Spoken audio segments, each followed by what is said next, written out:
Hello everyone and welcome back to another AFK Journey video. In this video, I wanted to talk about Supreme Arena because today is the day that we managed to push to the rank top 5 of Supreme Arena, and yesterday we made it into top 50, and yesterday was day 2 of the new season. Now, I'm not going to say, like, for example, it's always going to be possible on whatever day. I'm going to say which level of heroes I had, resonating level, when I pushed to these higher ranks, and which level I would recommend for you guys. So I managed to push to the higher ranks, if we take a look here, to the top 50, using resonating level 321 heroes. It was a little bit challenging by doing this. Like, I did some trial and error. I did have some defeats in there, as you can tell, even against the bot opponents.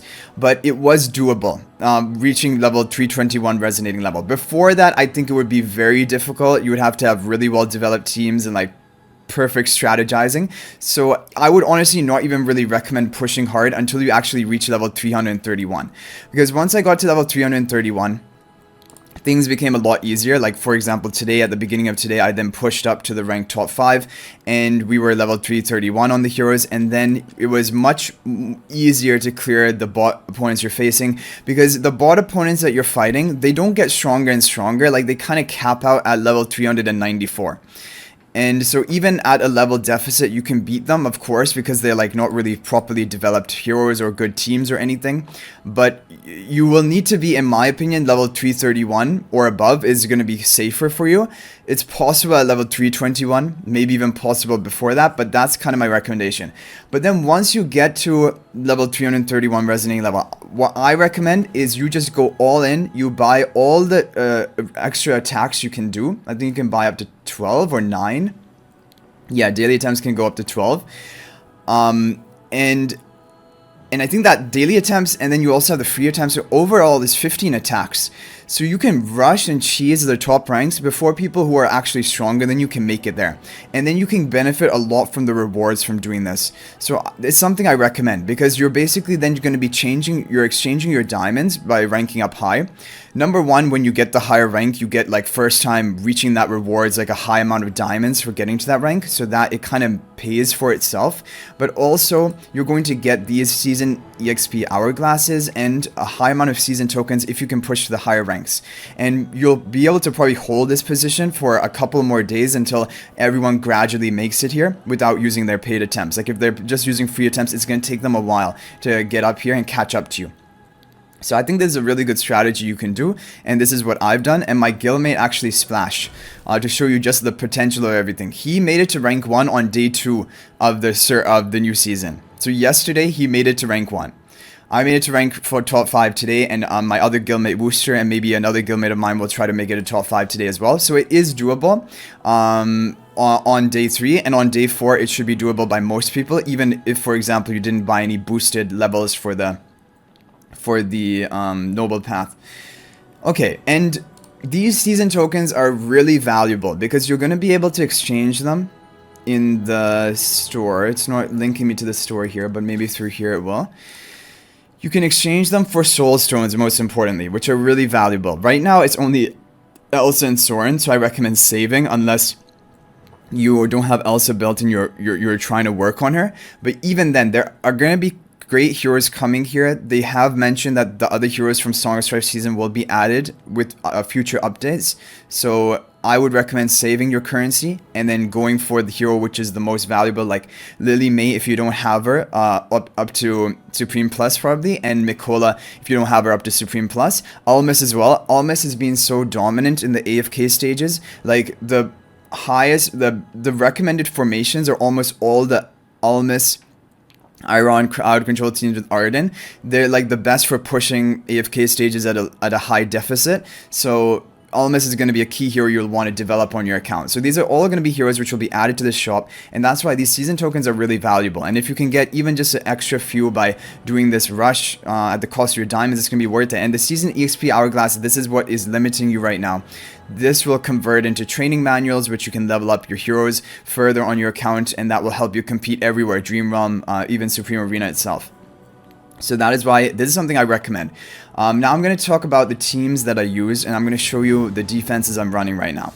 I did a lot of testing, and I found out that pretty much this was the best first team I could run. It has the Wilder faction talent with the Arden on the buff tile, so he'll be unaffected while his shield is in effect, which will allow him to continuously gain up his energy and cast his ultimate. And he deals a lot of damage, especially combined with Iron for the crowd control, and Arden provides crowd control of his own. And then Lily May here for interruption to provide the factional synergy for the faction talent, and also she has good damage output. Vala is also a real damage threat, and then Rowan here for energy generation to try and allow Arden to ultimate quicker, or even Vala to ultimate quicker, and also some healing, bursts of healing with the potions. And I went for this binding spell. You might not have this unlocked at the beginning because you need to get to 500 points of the season growth quest thing, season mileage. But then what you can do is I went for the confining spell before I had the binding spell, and then I went for like the swift heal spell on a different team. So you can go for confining spell here, or binding spell is kind of just like an improved version of confining spell with better stats.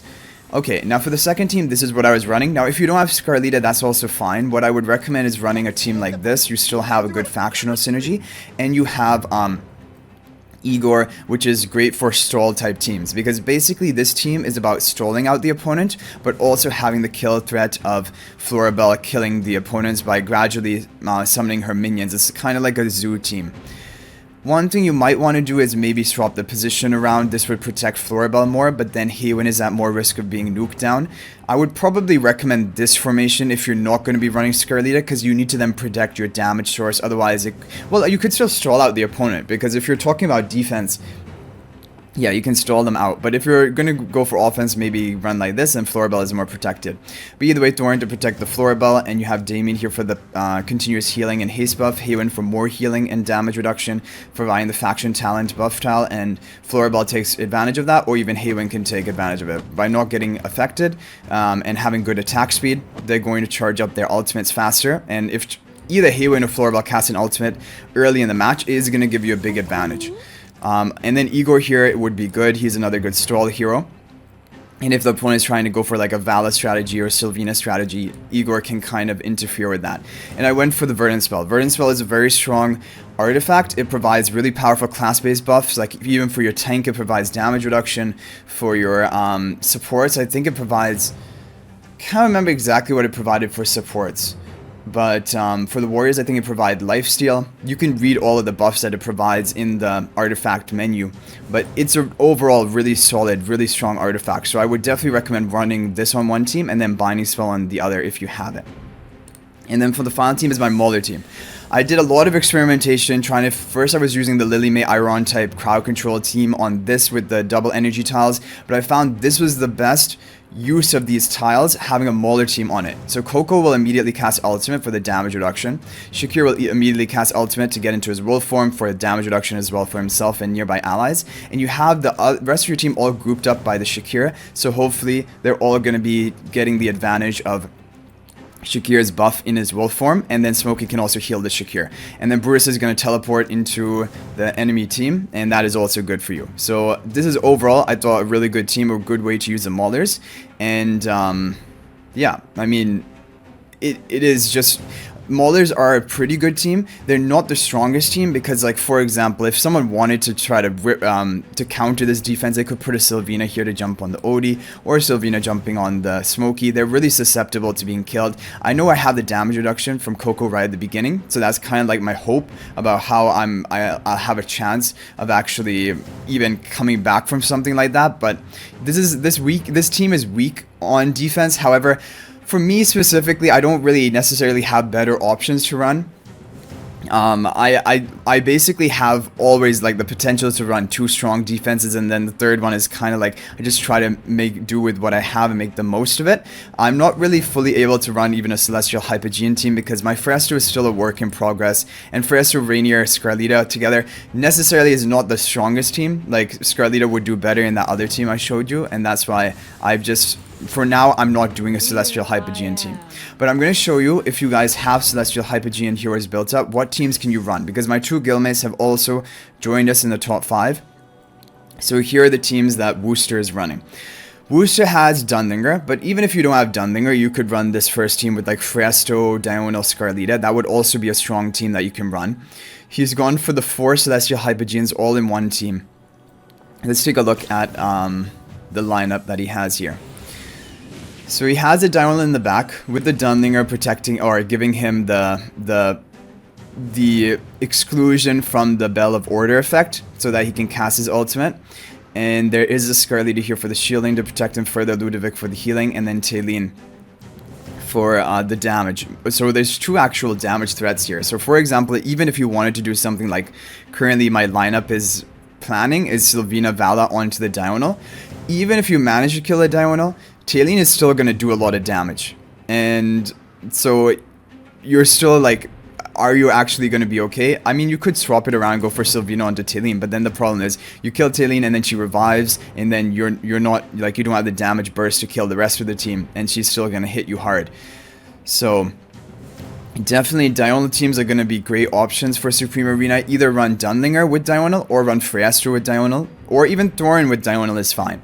But always, in my opinion, run Scarlita with the Diagonal to give him the shielding at the beginning of the fight. That is really important for his protection. And then you'll need to run a 3rd Celestial Hypogene hero, either Dunlinger, Freestro, worst case Rainier, and then do Thorin tank for Diagonal, because then you'll get the Celestial Hypogene faction talent, which is...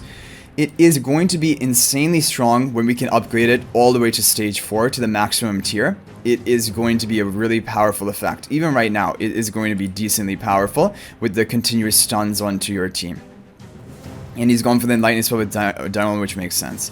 Team number 2, he has his crowd control, or well, not even crowd control team. It's kind of like a hybrid team. He actually has the Lightbearer faction talent, which I thought this is not the greatest option to go for. I just felt like it wasn't as powerful as the other faction talents, even for Supreme Arena, because here the problem is his Arden is really susceptible to stuff. There's no he doesn't have a lightning spell, and with the Lightbearer faction talent, he'll be able to cast a second ultimate, but he'll have to get an ultimate off in time. So if, for example, I just had a Vala planted on marking the Arden and also Sylvina jumping onto the Arden, or even Rainier swapping the Arden is possible because there's no thing to prevent that, it would be bad news for Arden. You could kill him before he can cast his ultimate, and then the team loses effectiveness. But he still has Vala. He has like a double threat. So definitely if you're going to go for a team like this, you should go for double threat, so that like if you're only focusing Arden, the Vala can also counterattack and work your team down. And he's gone for this binding artifact, binding spell, which is really good. It's a strong artifact for PvP content, definitely. Even for some AFK stages, it's strong. And now for his final team, he's gone for the crowd control Iron team with Lily May, Damien. So 2 Graveborns and Wilder. And he's gone for the faction talent buff tile onto the Lily May. So Lily May is really good for this final team because you have the instant ultimate cast, which can be negated by Lily May. For example, if Lily May interrupts my Shakir's ultimate, it's really bad news for Shakir. It's going to take a long time for him to cast his ultimate, and by that point in time, he could just be dead. Or if she interrupts Coco, it's going to prevent me from protecting my team, and that is also a way that he can then kill me. So Lily May is great in this final team, and there's a good option for a team that you can run. But for me, I chose to use Lily May on my first team and go for Maulers on the final team, because I tried Maulers on the first team, for example. It was just not doing that well, and even against bot opponents it wasn't doing that well. And fighting against the bots gave me like kind of a good test of overall like where do the teams shine the most, because when I changed to this configuration, like even on my offense attacking the bots, I hardly lost any match. So I think overall this might just be a more solid team. Now definitely there are other options for me, like as you can tell I have 3 Graveborn heroes. I have Granny, who's not being used. I even have Fresto, who we could use. Those are all decent options to try to run for Supreme Arena, and maybe I could make a better team with those heroes rather than this final Mauler team. But I think the other 2 teams I'm pretty happy with, and I would recommend, yeah, that you guys could also run these teams. I would wholeheartedly recommend them because in my opinion, they may be the best option I have for right now. But who knows, maybe there is a better option out there. Okay, let's go and take a look now at Splash, the rank 1 player the top person in our guild as well as our district right now. So he has true Celestial Hypogean teams, and this is what people are going to do when they have 6 Celestial Hypogean heroes built. Then they'll want to go for 2 different Celestial Hypogean teams, one with a Dunlinger, Diurnal, Scarlita. Yeah, I agree with that. I think if you're going to run Dunlinger, he's best with Diurnal, with the Spellbind. And then if you're going to run Diurnal, he's best with Scarlita to protect Diurnal further with the shields. And he's gone for the Thorn here for more protection for Diurnal, which I like. And finally, he's going for Nara. I don't know that Nara necessarily fits in here the best, because I don't think she provides any buffs for the Diurnal, and you want to give him Intoxication stacks. But already, he's going to get Intoxication stats from Scarlita, from Dunlinger, I think, all right from the beginning, and then in Lightning Spell. So maybe he has enough, he doesn't need anymore. But I think a Damien here would be good rather than the Nara for more healing and protect, like, yeah, and haste buff for his team. It might be better, but Nara, I guess, is fine here. Like, he wanted to make use of Nara somewhere, and why not there? For his second team, he's gone for the Iron Almas crowd control team, which is basically also the AFK stage beast team right now, the strongest AFK stage team. This is great, and Lily May again to counter the opponent. Like, for example, but the thing is, into teams like this, the way you can try to counter them is bring your own Lily May, interrupt their Iron, and then that means the opponent will not have that lockdown of your team with all the crowd control until Iron can ultimate the second time. But the thing is, eventually he's going to get a second ultimate, and you're probably not going to kill them in time, and then he's just going to be like, he'll just start from square one at that point. Like, he'll just lock down your team with immobilization, and then Almas is going to chain on top of that. Arden is going to deal a lot of damage and continue to control them, and it's going to be like brutal lockdown. So a very strong team that definitely you can run, and I think a lot of people would have these heroes. You could try it out. And finally, he has gone for his Zoo type team, but there is also the Talene in here as a damage threat, the Freyasto, Talene, Burial. So Burial is a good hero, especially with Freyasto, because Freyasto tanks well for him, and then Burial can go off and just attack people from the back. You want a solid front line with Burial. A really strong team that people run with this is like Freyasto, Shakir, Burial, Florabelle, and then it could be Mikola, it could be Damien. People used to run teams like that, but here you want to get 3 Celestial Hypogeans for the faction talent, if that is what you're going for. And yeah, you'll want to get some sort of faction talent, and so then you would kind of have to run a team like this. And he's gone for the Talene. Talene does pretty well into a team like this because, again, you have such solid front line that it's difficult for the opponent to get back at the Talene and start attacking her. And she's going to ultimate right from the beginning of the fight, and she jumps up to the front line where hopefully Shakir will also be in wolf form to buff her up to give her bonus attack and damage and haste. Burial will continuously deal damage over the course of the fight, and Mikola will give your team the attack buff from the Honor Arena control if you can, and Freyasto, that is why he kind of synergizes with Mikola, because both him and his illusion will count as allies in the Honor Arena, so there's a higher chance that you will control it. And yeah, a lot of melee heroes, Shakir, Mikola, Freyasto, and potentially even the Talene, all are coming into melee range, getting the advantage of both Mikola's Courage Sphere and Lupine's Aura of Shakir. So this is a really strong team as well. So overall, these are some teams that you can try to run for Supreme Arena. And if you want to try and climb up like I did show you the teams that I ran. But on the first team, sometimes I would change out Rowan and go for Sylvina just to go for a double assassination threat, because on offense, Sylvina is a great option, especially if you know you can... okay, Gazan has now made it into the top 4, so we can check out his defense. But especially if you have both Vala and Sylvina marking the same target, they both go after them, they both get an easy kill, and that snowballs them. So... let's take a look at Gazan. So Gazan is running these 3 different teams. He has no Celestial Hypogean team. He's just gone for... okay, so he only has a faction talent on the second team. So I think he'll probably want to change things around. But it might be that this is from his old formation before, like, we joined the new season. This is the Shakira, Rainier, Temesia type team. which I made some videos about, like the double assassination threat with both Vala and Sylvina, and then the Shakir as well for the to run up to the front line and then also buff your assassins who are in the back line of the enemy, because like if his Lupin's Aura can reach, or he's just tanky and he tanks it out, and then Tamisi is running back and forth, and Rainier for the position swap and also the interruption. Second team, Iron, yeah, he hasn't positioned his team. I'm sure he'll change around the defenses, but he might use the same type. Again, so Iron, Aradin, Lily May team for the second option here, where I'm running that kind of team on the first team. And then the final team here is Friesto, Scarlita, Thorin, Haywin, Odie. Odie probably doesn't make the most sense into this team. How is this getting a buff tile? Wait a second. Does Friesto and his illusion count as 2 of a kind and activate the... Is that serious? If that is the case, that changes a lot. That changes a lot. Let me see. Let's see. Let's say like I just run Friesto and Scarlita. Friesto and Rainier. No, it isn't going to activate the buff tile. Right? You're going to have another one. So I don't know how that faction talent buff is showing up for him. Maybe it's just kind of like it shows up when you're attacking into Friesto, but actually it isn't there. Yeah, now it's showing up, but without the Scarlita here, it is not showing up. Yeah, okay. That's what I figured.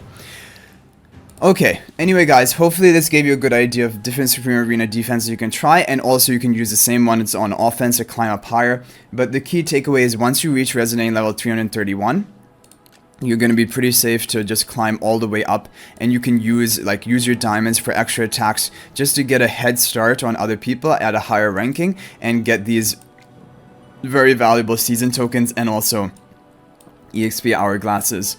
And if you're interested, the Supreme points for the frame. But yeah, the other things are kind of more important. Anyway guys, that is going to be it for this video. I hope you enjoyed it. Thank you for watching, and I'll hopefully see you guys in the next video. But good luck with your Supreme Arena pushing, and thank you for watching, and until the next video, everyone, peace out for now.